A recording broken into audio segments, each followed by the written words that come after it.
Digital યુગ આ daily local news channel of Bharuch. Samni નજીક ટ્રક અને મારુતિ વાન વચ્ચે અકસ્માત સર્જાયો હતો. જો કે ઘટનામાં કોઈ જાનહાનિ થવા પામી ન હતી.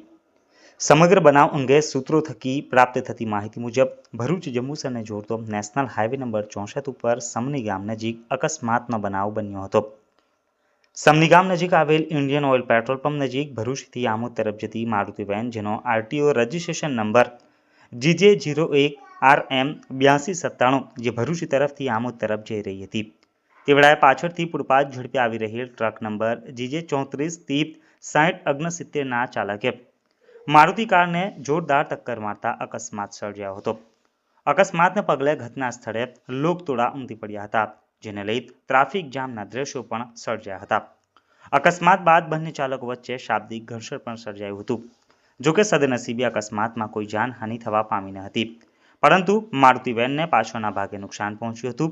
કોઈ જાનહાનિ નહીં નોંધાતા ઉપસ્થિત લોકોએ રાહત અનુભવી હતી. અકસ્માતને લઈ પોલીસ ફરિયાદ વિશે કોઈ માહિતી સાંપડી ન હતી. જો તમે આ વિડીયો ફેસબુક પર જોઈ રહ્યા છો તો લાઈક અને ફોલો કરો, અને યુટ્યુબ પર જોઈ રહ્યા છો તો અમારી ચેનલને સબસ્ક્રાઇબ કરો. ડિજિટલ યુગ હર હંમેશ જનતાની સાથે.